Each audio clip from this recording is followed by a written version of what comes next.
Blog Talk Radio.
Christian political talk show. This is episode 810.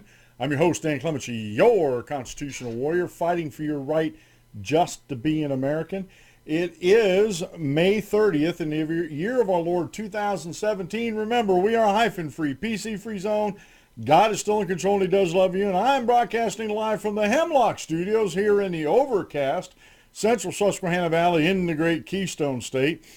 I do have the YouTube chat room open. I did put a message in the Blog Talk Radio chat room for folks to direct them to the live chat over at my YouTube channel. That way I can keep the CPU usage down on my main computer, and the lip syncing seems to be will be okay. Everything will be working out okay. Hopefully everybody had a very good Memorial Day weekend. We weren't able to do much because Lori had to work, and then we were going to do some stuff yesterday, but Lori was having some health issues yesterday, so we didn't go out yesterday. I don't drive in the evenings much anymore because of the fatigue and everything that I get from my fibromyalgia, but I'm pretty energetic in the mornings now, and it's actually lasting longer into the day, so that is a plus, and that is a good thing. Hopefully, I know you won't be able to see us on Blog Talk Radio, but hopefully, if you're watching YouTube, you'll have seen the new logo. I got this produced for me in this color and another color. I like this color. A lot of people may not, but I kind of like the way it actually looks. The Dan Clement Show with the mic above it. I am going to be working with that to superimpose that on my other logo with the Bible and the gavel and the Constitution, American flag behind it.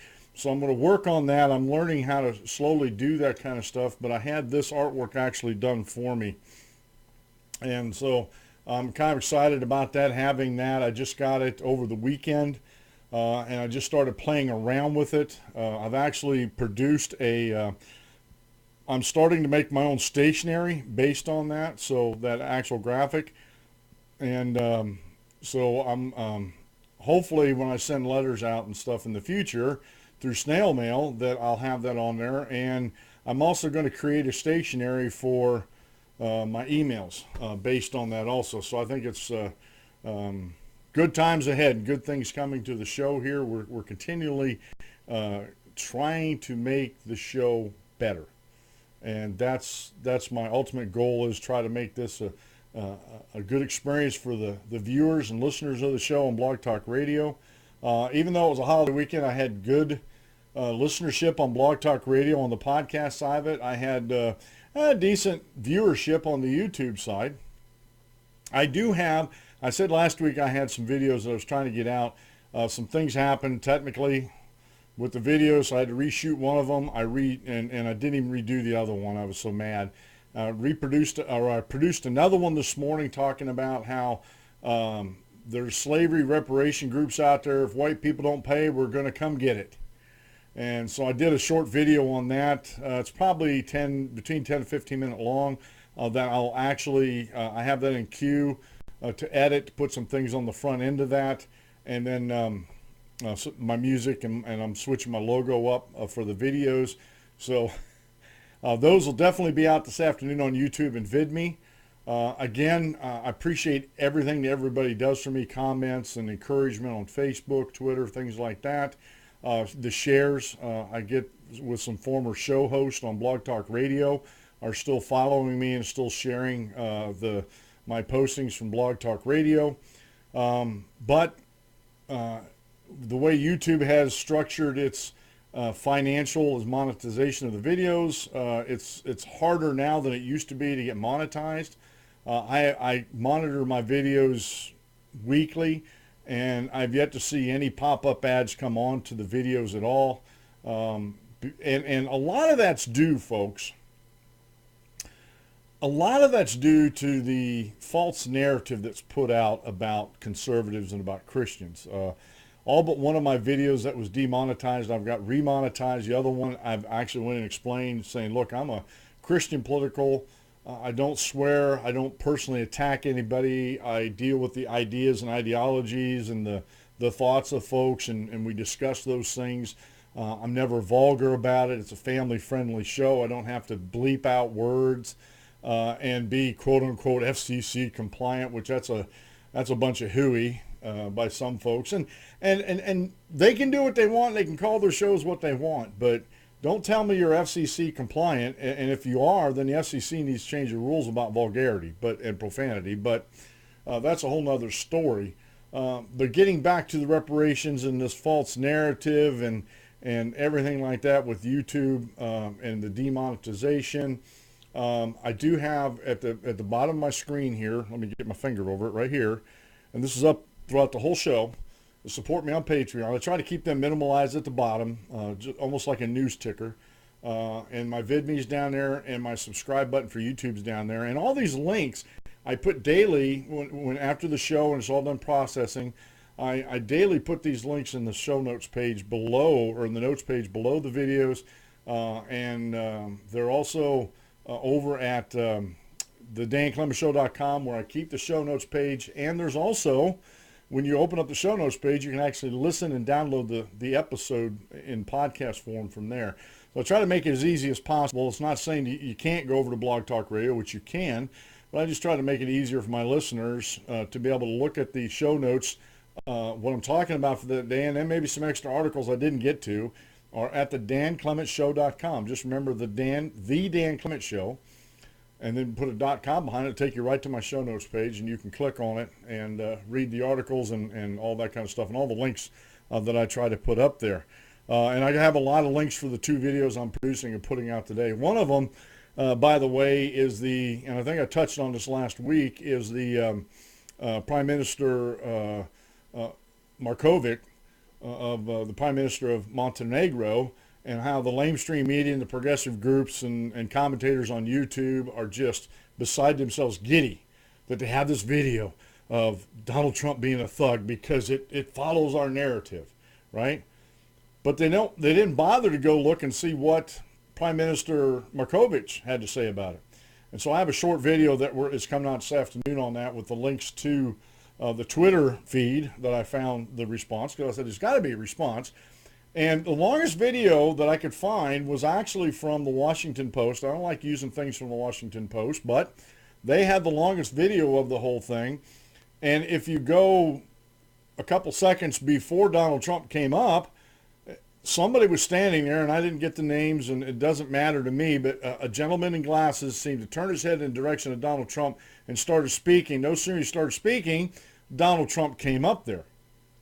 And it looked like he just jostled Prime Minister Markovic. It wasn't that he was being a thug, because at first I think he took him by surprise, because he didn't see him behind him. And then he started smiling when he sort of jostled him around a little bit and come up there, and then he was listening to the guy that was talking. But you don't hear that narrative. So I have that on the video. I encourage you this afternoon, keep an eye out for that, and please watch that. Because Context is king, and I tried to find the context and show you the longest video clip I could find on it. Maybe there's longer. If there is, let me know. Put it in the comments on the video or send it to me. Go to the danclemenshow.com and click on the contact page and email it to me. So, and today's show is being brought to you by one of my affiliate marketers, Sears Parts Direct. Now, we just came through a long weekend. A lot of folks went out and were getting things ready in their yards and their barbecues and everything like that for the long summer holiday for the children. And Memorial Day is the unofficial start of the summer holiday or summer season, which I don't know why they call it the unofficial. To me, it's official. Knoebels Grove, the amusement park, the free access, you don't have to pay to get in there, you just pay for the rides, out 8 miles away from me. This weekend's the weekend they start full-time operation throughout the week now. It was during the month of May, just weekends. Now it's full tilt until the fall. So it is the official summer, but some people went out there getting things, the barbecue ready and doing their lawn mowing, and moms and dads were cleaning up inside the house and doing dishes in the dishwasher and getting laundry up, or getting things ready to go to camp, and all of a sudden something broke. Something broke. What are you going to do? Are you going to spend hours on the phone calling around to see if you can find a part? Or are you going to go to Sears Part Direct, put in the offer code 9005 or 90055 and get 10% off of not only your lawn equipment, but they have parts for barbecue grills, refrigerators, dishwashers, washers and dryers, whatever it is. Outdoor power equipment, inside power equipment. They have the parts for you. It's a one-stop shop, and you'll get the parts, you get them sent to you, and you can get it fixed, and you can get on with your summer. And so if you like what you hear on the program and you want to help support the program, this is an easy way. There's still a lot of handymen out there, and they do like to do the work themselves because it does save them money, and they're capable of doing that work and saving their family money, and that's the American way, folks.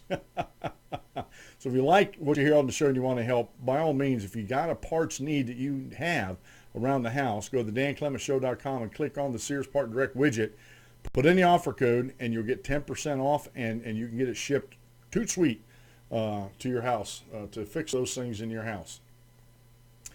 Today's daily Bible reading comes from the book of Titus, the epistle to Titus, chapter 1, verses 7 through 9. And this is Paul telling Titus the qualification of a bishop. And a bishop is the same thing as an elder, an overseer, a shepherd, a presbyter. But when he talks to Titus, he's telling him about a bishop. And like I said, those terms I just said are descriptive of all the same thing. And we, in our congregation, we called these men, and I was one for quite a few years, an elder in the church. For a bishop must be blameless, as a steward of God, not self-willed, not quick-tempered, not given to wine, not violent, not greedy for money, but hospitable, a lover of what is good, sober-minded, just, holy, self-controlled, holding fast the faithful word as he has been taught, that he may be able, by sound doctrine, both to exhort and convict those who contradict. Titus was to go and help the local congregations appoint these bishops or these elders. And elsewhere in Scripture it talks about other qualifications of these bishops and these elders, the husband of one wife, managing your household, your children well, things like that. But I thought it was just, I wanted to point this out, that these qualifications for a bishop or an elder or shepherd or an overseer should be as much as possible. And the husband of one wife isn't for everybody. It isn't for the women, or it isn't for the men that are just want to be bachelors all their lives, and that's fine. But the rest of these are qualities that we need all strive for as Christians. The quote mail today comes from an unknown author. It says, "The task ahead of us is never as great as the power that is behind us." And he's talking about God here. And that's so very true. There's a good article I found over at Apologetics Press by Dr. David Miller, PhD. Jesus was rational. There's a lot of folks out there that want to tear Jesus down and want to say that he wasn't rational, and the things he was talking about wasn't rational, and therefore, since he's not rational, we shouldn't listen to them. You know, it just it's on and on and on, the drone about the whole thing, on and on and on. But Dr. David Miller writes a very good article about Jesus was rational, and he was the most rational person who ever walked the earth, folks. So you'll find that link at the show notes page over at thedanclemenshow.com. Now, I already did this video, but I want to read this article to you about these groups. Slavery reparations group. If white people don't pay, we're coming to get it. And I do want to show you the second video to this article that I did a rebuttal video that'll be out this afternoon about this. This is by the Beacon Warriors of the AmericanBeacon.com, posted on May 22nd. And just a real short thing here. Liberals seem to find all manner of ways to feel guilty about their achievements and success. And the Black Lives Matter movement plays on that white liberal guilt. And full disclosure here, I don't feel guilty at all about my achievements or my dad's or my mom's achievements or my forefathers who actually came over from Wales and Ireland well after slavery in this country. And I have some poignant things to say in the video that I'm going to be putting up, and I'll put the links to that down below here in this YouTube video here. But I have some very thought-provoking things to say about, I'm from Ireland, and Ireland, being one of the poorest countries in Europe back then, they were like the heel of Europe. They didn't care about Irishmen, and when the potato famine hit, a lot of Irishmen migrated from Ireland over to America. My great-grandpa McCarville and his family, I think they went to Wisconsin first, if I remember my family history right, and then they came down outside of Fort Dodge, Iowa, bought a farm, settled down, raised a family, built a farm, supported their families, and, I'm here today because of that, the direct result of that immigration by a hardworking Irish family. So tell me, again, how me being a white Irish / Welsh, which I don't like hyphenated Americans, but that is my ancestry, how I owe anybody any reparations at all. But anyway, there is, and the article goes on, there's another group that is gaining traction, and it's even more preposterous than the BLM movement. It's called the Uhuru, and in this video that I'll be showing later, that I'm actually showing in the video, my rebuttal video, Uhuru's solidarity movement, and it's an organization of white people created to work under the direction of the African People's Socialist Party, of course, and has the goal of liberating Africa and African people everywhere, as well as demanding reparations for slavery that existed in the United States more than 150 years ago. This is the most unbelievable thing you will ever see all day. If you're white and you don't fall for the race baiting lies, then you're going to be tricked after watching this. Or not tricked, ticked after watching it, which I didn't get mad about it. I'm just like, I felt pity for the white folks that were on the video and supporting this Uhuru solidarity movement. And if you go to the link of this, there's a video there. This black dude goes around to each white person, asking them why they owe him reparations. Okay, like I said, that video is like 5 minutes long. I'm not going to show that here on the show. Like I said, you'll be able to see that later. But I do have something I want to show you. And it was part of the rebuttal, and this is part of Black history in America, that folks like BLM and the Uhuru solidarity movement, along with the African People's Socialist Party, and they go by other names. They have a website, and I'll have a link up in that video later on. But my rebuttal video, and all these folks, they don't understand their own history. First off, just real quick here, since I'm talking about this, the black didn't have slaves that were building their industries. The black, or the North, not the black, the North. You had the North and the South in the Civil War. The slavery was predominantly in the South. in the North, slavery wasn't heard of as far as, using them for labor. They free markets, capitalism. They paid for folks' labor. They built the North. It was an industrial-based economy in the North, along with agrarian. And in the South, it was mainly agrarian, agriculture and things like that, very labor-intensive stuff. And so slavery fit very well in there. So you have half the country or more that didn't build itself up on the back of slaves. So you have that. You have that history that's being ignored. And then down south, which I was shocked to find out because we weren't taught this in school. I'm a rogue scholar, so I look elsewhere than school and colleges for my education. And lo and behold, I came across a little book that started talking about this, and I started researching it.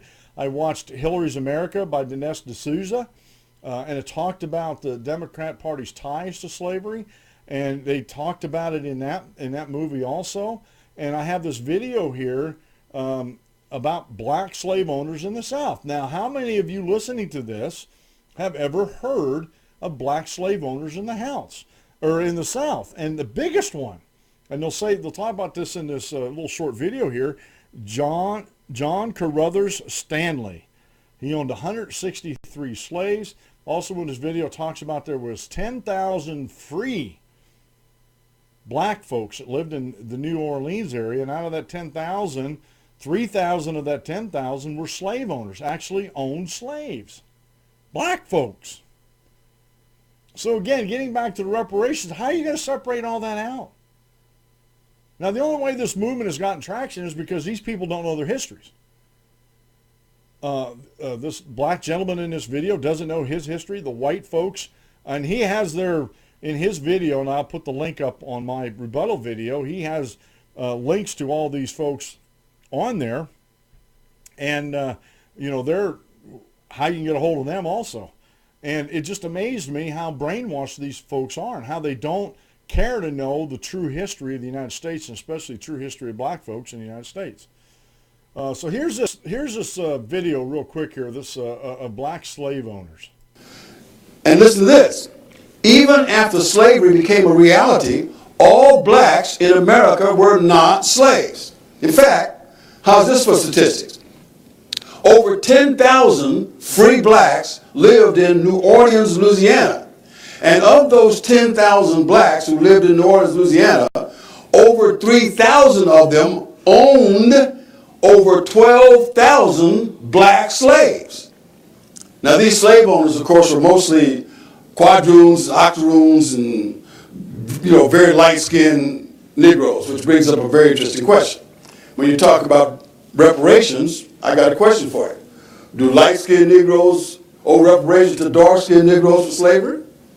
He was apprenticed as a barber, which was common in that time for slaves, and he was the largest African-American slave owner in his time.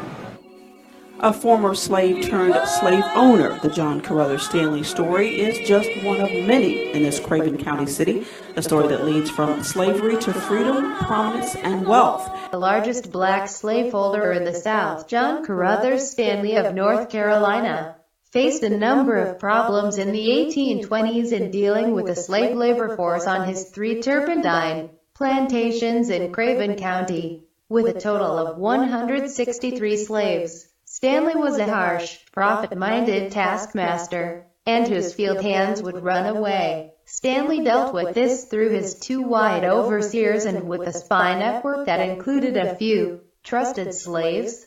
Brister, his slave barber in New Bern, was responsible for relaying to his owner rumors of planned escapes. On one occasion, Stanley proudly said that through the agency of the Negro man Brister he has relayed such information as has enabled him to apprehend one of his slaves which had run away and to prevent the absconding of others who had manifested an intention of deserting. Nor did Stanley have any pangs of conscience about selling children away from their parents or holding free blacks in bondage. In 1832, free black Kelly Davis, also called Kelso Mabant, petitioned the Craven County Superior Court claiming that he was being illegally held by Stanley as a slave. The court concurred and ordered Davis's release.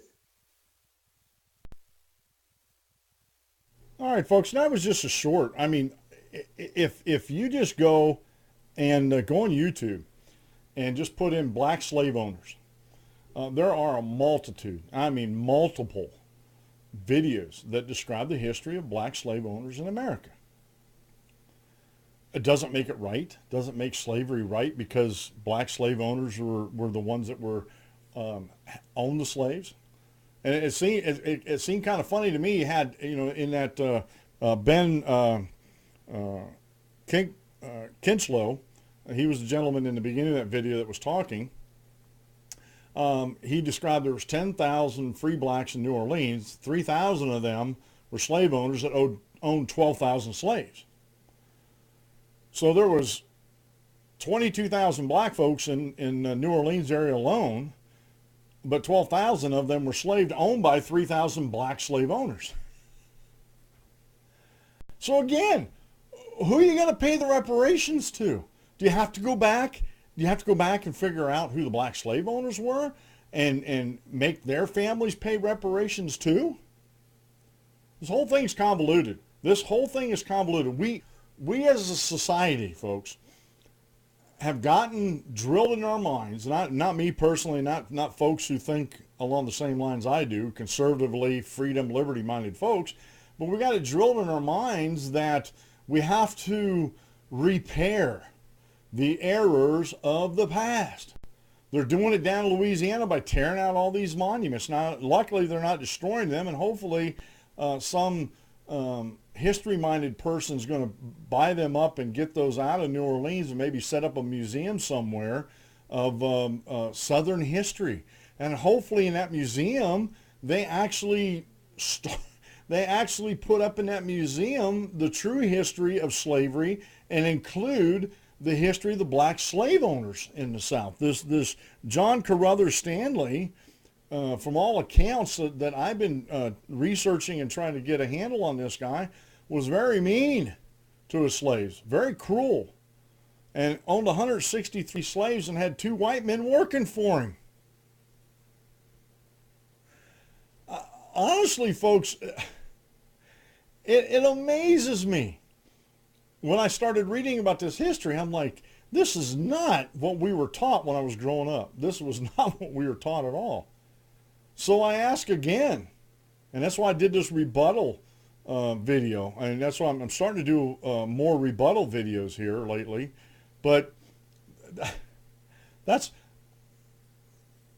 to me, freedom and liberty is incompatible with immorality.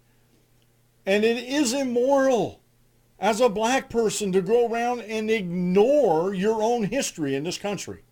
That's immoral. And to base a movement on that fake or that forgotten history or that on purpose, they're purposefully wanting to bury their history in this country when it comes to blacks and black slave owners, because it doesn't fit their narrative. That's immoral, folks. And freedom and liberty is incompatible with immorality, any type of immorality. And folks, the redistribution of wealth is immoral and is incompatible with freedom and liberty. I'm praising President Donald Trump for wanting or actually thinking about pulling out of the Paris Climate Accords, because it's nothing but a big redistribution of wealth scheme, but on a global level. And I'm sorry, there are too many humans out there, and I believe they're more humanists than they are humans, or at least their ideology is, that believe that they can affect the climate of the country or the world, that they have all this power when they don't. When they absolutely don't. This is climate change is political, folks. Climate change is about taking money away from wealthier countries and giving it to poorer countries instead of entrepreneurs going to these poorer countries and teaching entrepreneurship and teaching them how capitalism, the only thing in the history of mankind that solves poverty, that cures poverty is capitalism, is free market capitalism. No wealth redistribution can do that. No welfare program could ever hope to do that. And yet free market capitalism is the enemy. It is. It's the enemy of government. And free market capitalism and competition at its very bedrock is freedom and liberty. To coerce somebody into doing something against their will is immoral. Buying health insurance. Oh, you know, under Obamacare, everybody had to have health insurance or you're going to be fined by the IRS. That's immoral. That's immoral to force people who don't want health insurance to force them to buy health insurance or anything. It's immoral for states to not allow folks to buy health insurance policies across state lines, to curtail their choices, curtail their freedom and liberties. That's immoral, folks. And we must fight these things on a, whether it's moral or immoral stance. And I think we're just in doing so. I have this other article I came across over the weekend, and this, John Pavlovitz of johnpavlovitz.com, and this was shared to me by one of my Facebook antagonists. No, white friends, you weren't embarrassed by Barack Obama. And since my Facebook antagonist Kim Eaton was the one to put it out, I said, well, let me read this, see what it says here. And I not that I have my mind made up already, I just know what she posts. And I want to read this to you, and this enrages me because this guy's supposed to be some type of spiritual guy. And I'm like, how in the world can you be this spiritual guy like this and say this and post this drivel? Listen to this. I remember the day after the election, a friend of mine who happens to be white, and he's talking about President Trump's election, remarked on social media that he finally wasn't embarrassed of America and our president. I sprained my eyes rolling them, and they have never fully recovered. Since then, I've heard this sentiment echoed by more white folks than I can count, especially in recent months. Supposed relief at once again having a leader who instills pride. Now, right away in this article, he develops this idea, white and black idea, okay? And this ignores the tens of thousands of people of color. I'm going to use that term. I don't care. Black, Asian, whatever rate. It ignores the tens of thousands of what would be considered minority supporters. But yet, the progressives like this John Pavlovitz, just they want to keep hammering this racial divide that actually made me embarrassed for having Barack Obama as my president because he was causing a lot of this racial strife in the country. Well, let me read on. Since I don't have the time to ask each of the and his writing is not that good anyways. Mine's not the greatest, but I try to go back and not do these. Since I don't have the time to ask each of them individually, I'll ask here. So you were embarrassed for the past 8 years, huh? Really? What exactly were you embarrassed by? Were you embarrassed by his lone and enduring 25-year marriage to a strong woman he's never ceased to publicly praise, respect, and cherish? And folks, I'm going to stop reading there.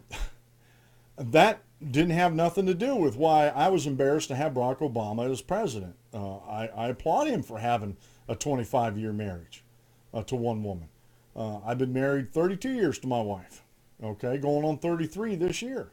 I think that's something to be praiseworthy, okay? Were you embarrassed by the way he lovingly and sweetly parented and protected his daughters?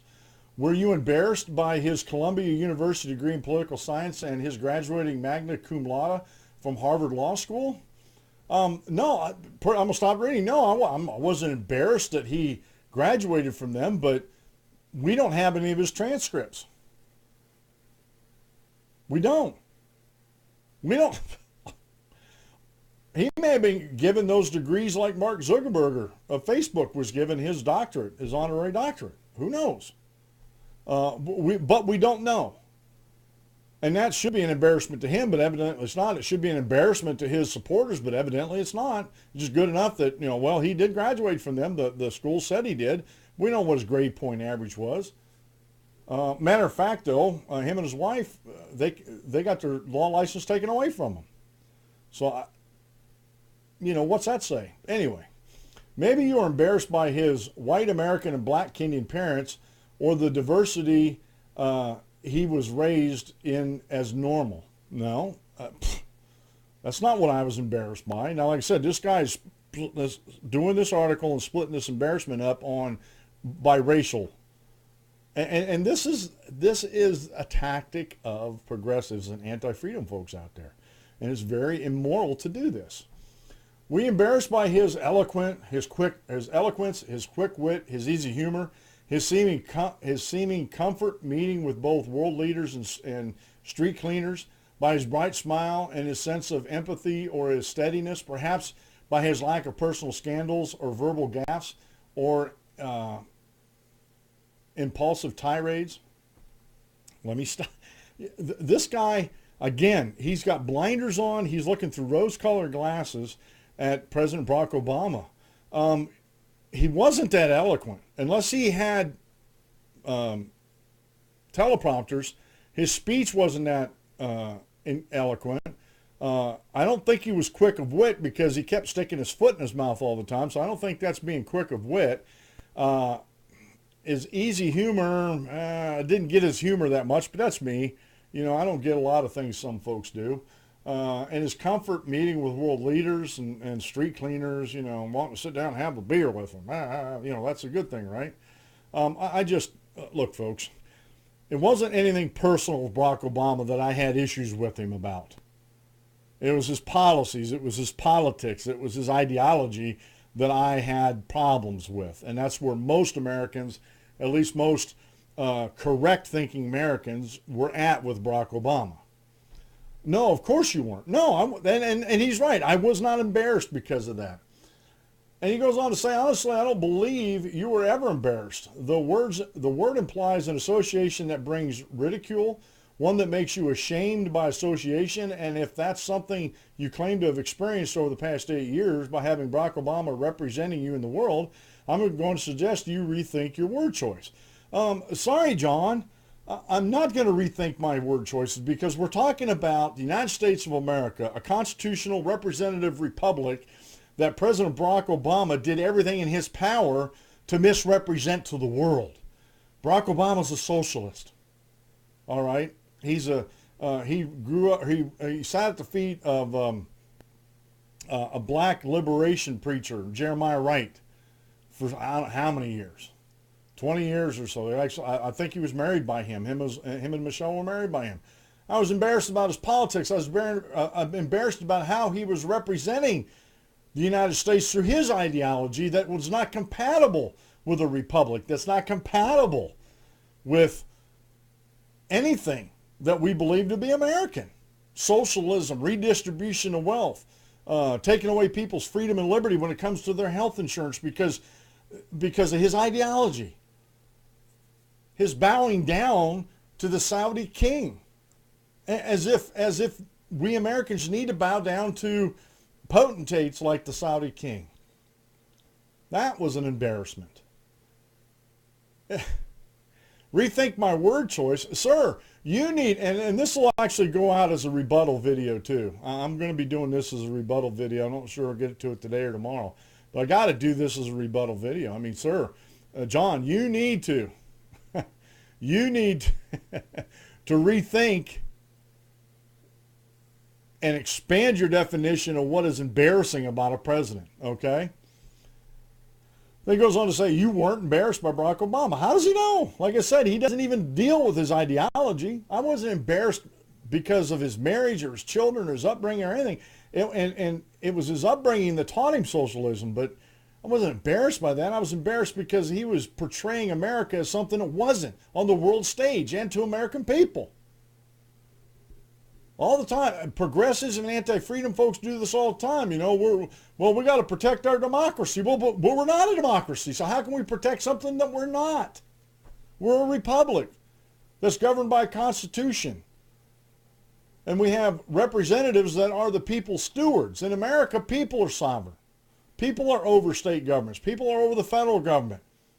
People have always come before governments. And that's in the history of the world, folks. But progressives and anti-freedom folks don't want you to understand that. You were threatened by him. You were offended by him. You were challenged by him. You were enraged by him. But I don't believe it had anything to do with his resume or his experience and his character or his conduct in office. Because you seem fully proud right now to be associated with a 3-time married serial adulterer and confessed predator. Again, it was something he said. He didn't physically do that. You know, grabbing a certain female genitalia part. Okay? Again, a false narrative that's being put out there, and people are running with it. A man whose election and business dealings and relationships are riddled with controversy and malfeasance. You're perfectly fine being represented by bullying, obnoxious, genitalia grabbing, tweet ranting, prime minister shoving charlatan who's managed to offend all our allies in a few short months, and you're okay with him putting on religious faith like a rented, dusty, ill-fitting tuxedo and immediately tossing it in the garbage when he's finished with it. None of that you're embarrassed of. I wonder how that works. And there are things I'm embarrassed by President Donald Trump.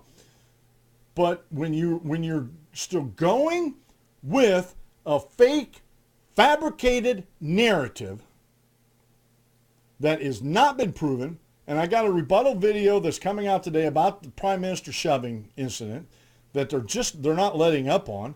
And again, it's a fake narrative. It's not in context.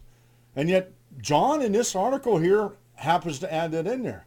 I'm not proud of everything that Donald Trump stands for. I don't like his foreign policy. I don't like the fact that we're selling billions of dollars of armament to Saudi Arabia. I don't like the fact that we're bombing Syria and trying to still ouster Assad, President Assad of Syria.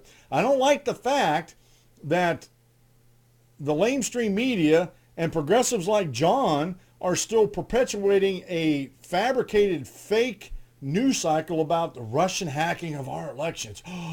Oh, you know, how dare they? And Kushner's back channel, this is something I'm going to try to deal with this week a little bit on the show here. His alleged back channel dealings with Russia. Folks, probably since diplomacy was introduced in the United States of America after the Constitution was ratified, I would dare say if you're President of the United States and you don't have some type of back channel way to bypass the bureaucrats, the ambassadors, and the deep state, and I believe the deep state has always existed in civilization. If you don't have a back channel to the leader of the country, you're an idiot. You're an absolute idiot. John Kennedy had back channels with Khrushchev. That's a well-known fact. I don't know of a single president that probably doesn't have back channels to world leaders. That bypasses that country's bureaucrats and statesmen and the deep state in that country. That has direct access to the leader of that country. And there's nothing wrong with that. Having back channel communications. Nothing.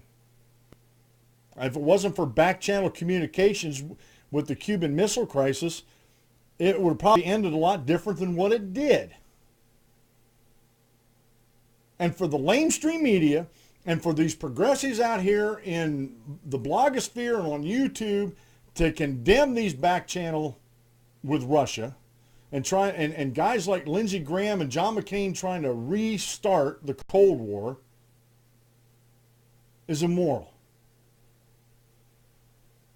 It's perfectly morally acceptable for the President of the United States to have back channels, private back channels with world leaders so they can bypass the deep state. Look at what the deep state's doing to the presidency of the United States. Not just Donald Trump, but to the office and of the presidency of the United States. Look what they're doing. Look how they're diminishing it. Look how they're harming it greatly in this country.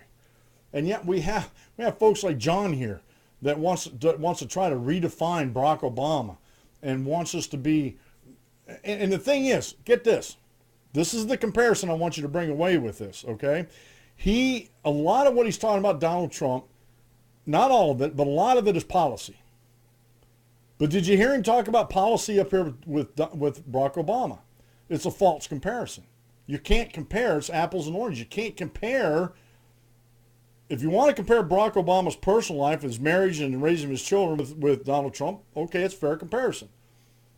Make that comparison.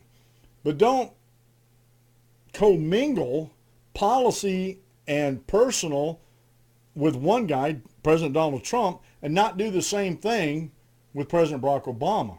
John, it just doesn't work. I'm sorry. I don't know how many people follow you, but I think you're hoodwinking them. I think you're actually hoodwinking them. He goes on to say, actually, I'm afraid I have an idea. I hope I'm wrong. Listen, you're perfectly within your rights to have disagreed with Barack Obama's policies or to have taken issue with his tactics. No one's claiming he is a flawless politician or perfect human being. John, I'd have to take exception with that because there's a lot of people out there that do not see Barack Obama as having any scandals, any missteps in his presidency whatsoever, that he was the best president that we've ever had. There is a large group of people out there think that way. And you're just not tapping into them. You're just not going out and looking at these folks, okay? But somehow I don't think that's what we're talking about here. I think the thing President Obama did that really upset you, white friend, was having a complexion that was far darker than you ever were comfortable with. I think the president we have now feels much better. No. You're wrong, John. And I'm going to say this, and I know it's kind of harsh words, and it does take it down to a little personal level, but if you were against Barack Obama just because of the color of his skin, you're an idiot. You're a flaming idiot.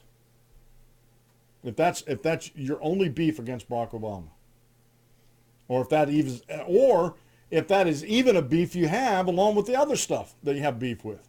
His race should not even come into play here, folks. It should not.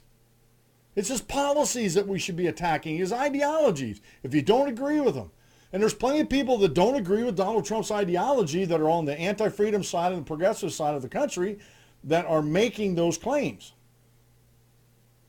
So, John, for you to write this article and say it was all about race, I'm sorry, you're part of those flaming idiots out there.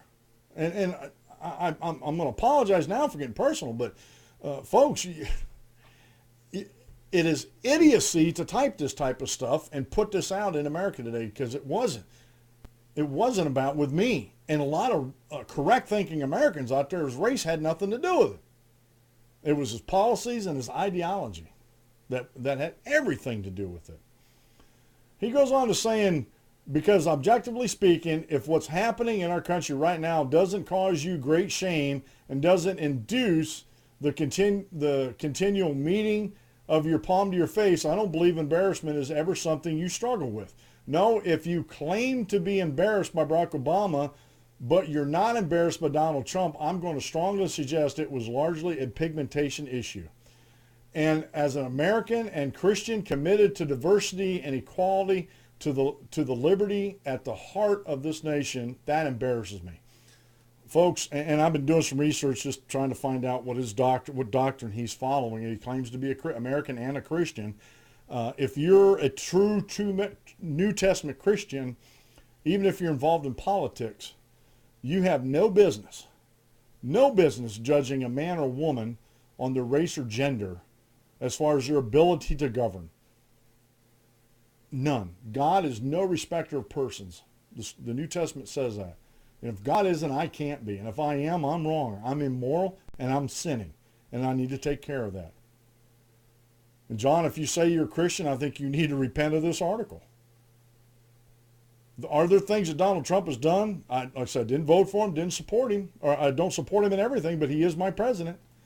He's duly elected. He is the president of the United States. And there's things I agree with him and there's things I disagree with him. I don't hear him going around flaunting his adultery and his marriage. I think some of that stuff can be forgiven. You're a Christian. You should believe in forgiveness if someone asks forgiveness. Okay, let's forgive them and move on. Quit bringing it up. And let's deal with policy here. Let's deal with Donald J. Trump, President Donald J. Trump's policies compared to Barack Hussein Obama's policies. And let's keep it on that level. Let's leave race out of it, because as far as I'm concerned, race has nothing to do with it. And if you want to make race a part of the argument, you're part of the problem. It's as simple as that. All right, I only got a few more minutes here. Couple things here, and I won't get to this one, but it's an article at Breitbart by John Hayward, posted on the 25th of May, Shia versus Sunni, the schism Western politicians don't understand and won't discuss. Good article. Good article. And again, this next upcoming weekend, we're having a gentleman named Wissam. He's Arab. He was a Muslim. He converted to Christianity. Now he came over to the United States, and he's working in some Muslim communities and having some great success in converting Muslims over to Christianity, just teaching them the plain truth of the gospel. And he's going to be at our congregation in the Susquehanna Valley Church of Christ in Selinsgrove on the 3rd and 4th of June. And go to there's a Facebook page, Susquehanna Valley Church of Christ, you can look up. I've been posting on my Facebook, and I'm trying to get a picture of it and put a tab or a page on the danclemenshow.com so you can also see it there. So that's a good article. I want you to read that. It's just an ongoing thing about Islam and things you need to know. And this is a huge schism between Shia and Sunni. I think they're the different sides of the same evil coin. And I'm just going to leave it there. I shared earlier in the week on Facebook, a couple days ago actually, Obama appointed federal judges tosses Benghazi family's lawsuit against Hillary Clinton. This is by Matt Vespa of townhall.com, posted on the 27th of May.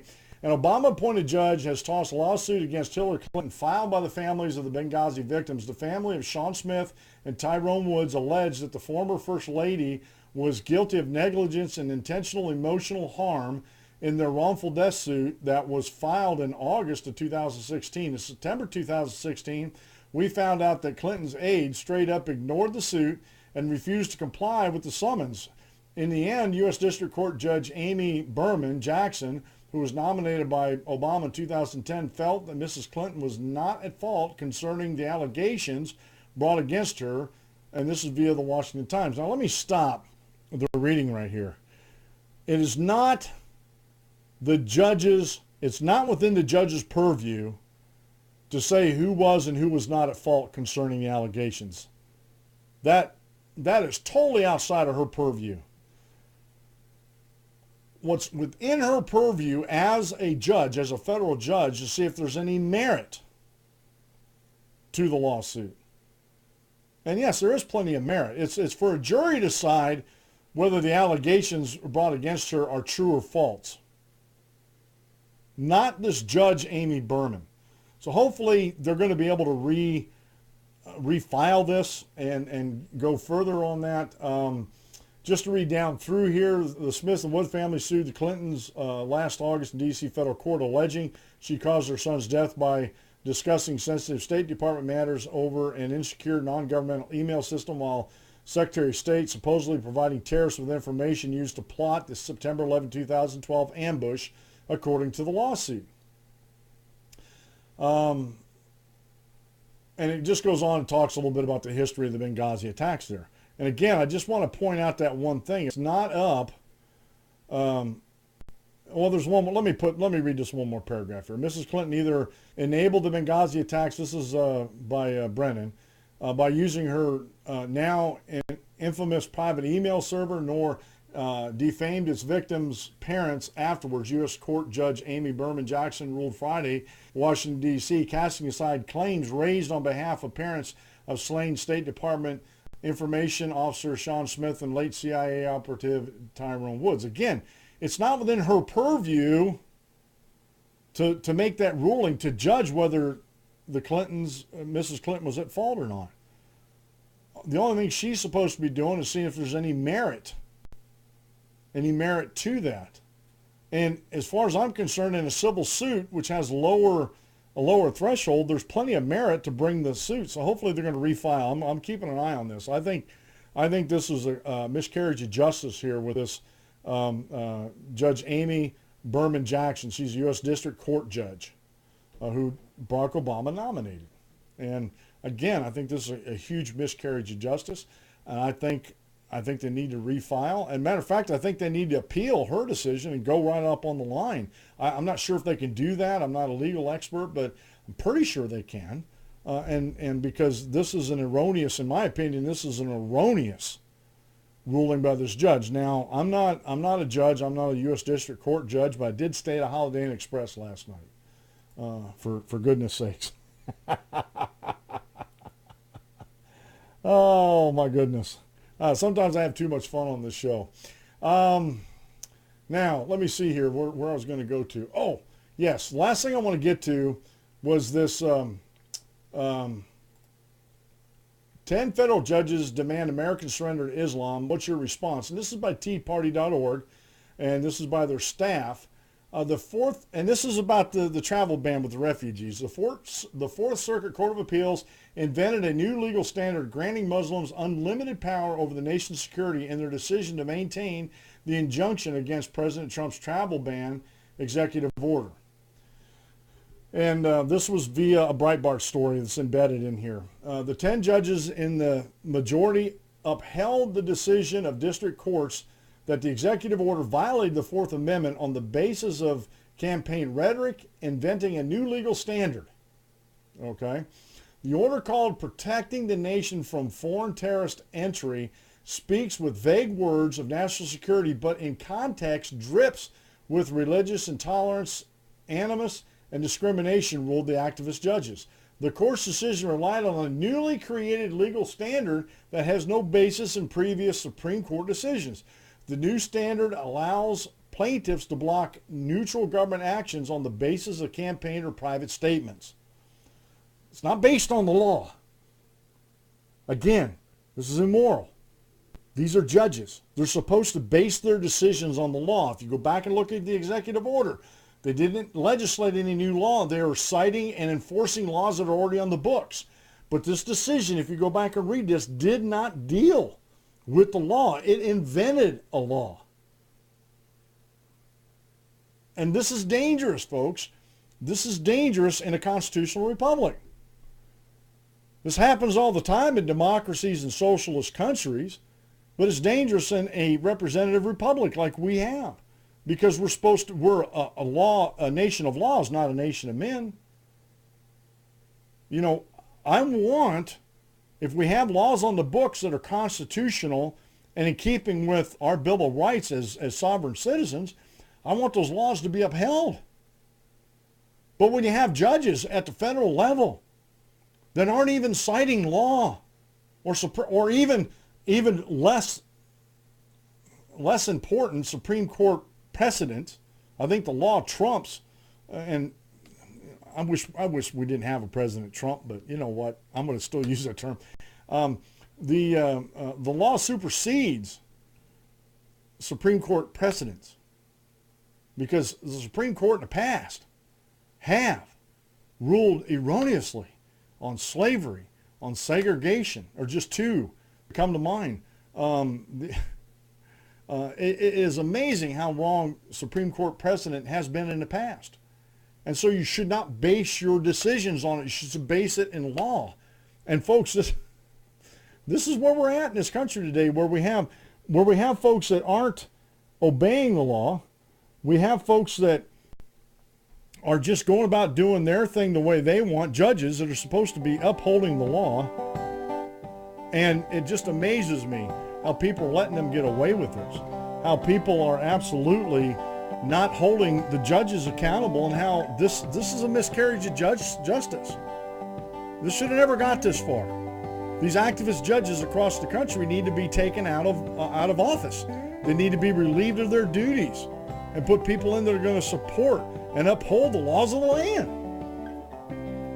Am I asking for too much? I don't think so.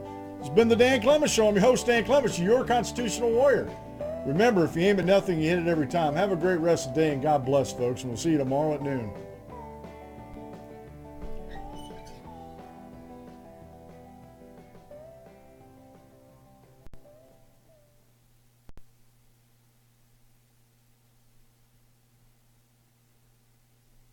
Goodbye.